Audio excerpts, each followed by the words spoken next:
अब्दुल्ला हुसैन नाम। तो बीजेपी सरकार के 10 वर्ष रहे, ये कैसे रहे? समाज खराब बोलने के लिए कुछ बचा ही नहीं ना। अच्छे क्या रहे, कुछ आप बता अच्छे ये थे कि 2014 से पहले सब लोग नंगे थे। न हिंदुस्तान में स्कूल था, न कॉलेज था, न शिक्षा थी, न अस्पताल था, कुछ नहीं था, जंगल राज था। 2014 के बाद सब कुछ हुआ हिंदुस्तान के अंदर। ये आप सटायर, जिसे अंग्रेजी में सटायर, हिंदी में व्यंग कहते हैं। व्यंग तो नहीं मारे, व्यंग नहीं, जो आप समझ लीजिए इसके बारे में हमने जो कहा वो कहा, जो समझना समझ लीजिए आप। 2014 से पहले सब लोग नंगे थे।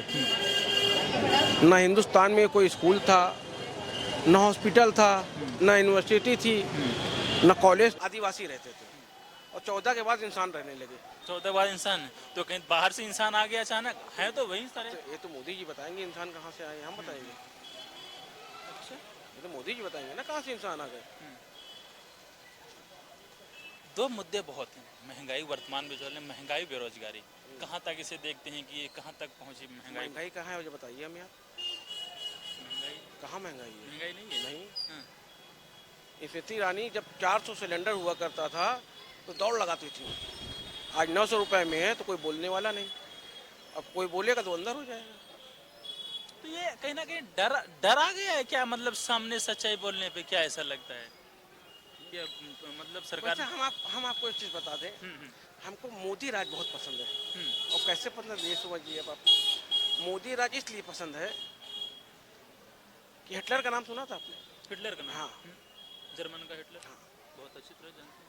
अगर हम कह देते थे आप खड़े हो जाइए तो बस खड़े हो जाइए, ये नहीं पूछना सर क्यों खड़ा कर दिया आपने।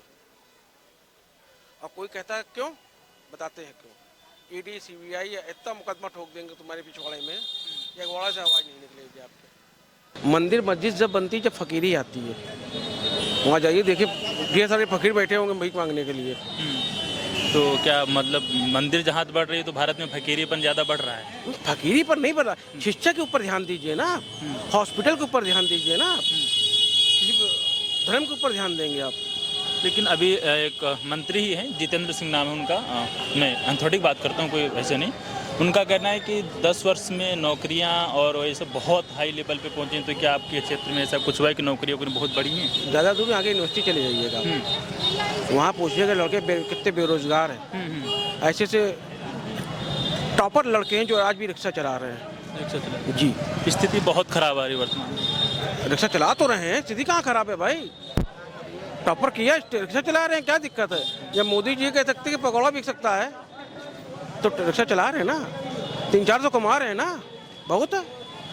तो क्या पढ़ाई लिखाई करके 300-400 कमाना वही बस इससे ज़्यादा कमाने की इच्छा मत किया आप लोग। जो ये वादे हुए थे 2 करोड़ नौकरियां और मतलब कह सकते किसानों की आय दोगुनी करना, युवाओं को रोजगार देने, क्या कुछ पूरा हुआ दिखाई दे रहा है? अमित शाह जी तो कहते ही हैं कि जितने भी भाषाओं में हम लोग बोलते हैं वो एक जुमला है, तो जुमला बोलने में क्या दिक्कत है। 4-5 महीने बाद चुनाव है, क्या है? आप चाहे जो कर लीजिए, आएंगे मोदी सीधे के मुंह कुत्ता चाटे। हिंदुस्तान की जनता को झूठ ज़्यादा पसंद है, सच नहीं। झूठ बोलो, जुमलेबाजी करो, गाड़ी आगे बढ़ती रहेगी। जितना पक्ष जरूरी उतना ही विपक्ष जरूरी।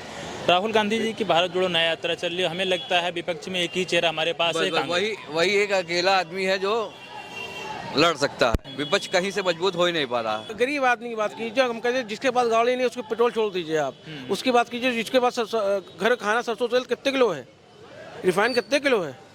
जो 70 रुपये किलो 80 रुपये किलो हुआ करता था आज 190-180 रुपये किलो है। भाई अडानी के पास है ये मामला, कौन बोलेगा। अच्छा, एक बात और आई, मतलब यही बोला है कि भारत देखना है तो आप पार्वती हॉस्पिटल के पास चले जाइए, चौराहे पे, मेडिकल चौराहे पे चले जाइए। आपको दोपहर से ही जो है बाइक सवार पे बैठ के आराम से रामराज्य हो रहा है। इसको कोई प्रशासन कहीं कुछ नहीं देख रहा है। मतलब बाइक पे शराब चल रही है? शराब चल रही है, आप जाके देख लीजिए ना, आप वहाँ जाइए देखिए रामराज क्या है।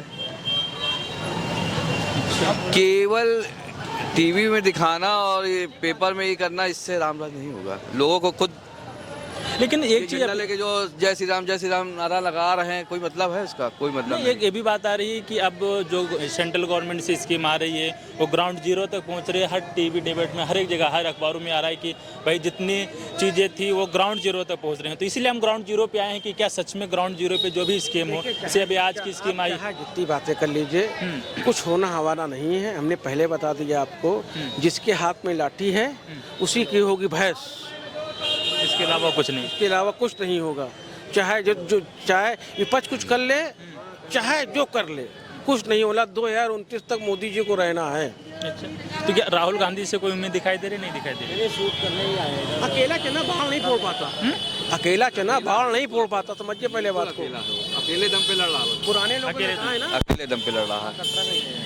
वो भी एक साहस है उसका, अकेले दम दिखा रहे हैं, अकेले ही लड़ रहे हैं।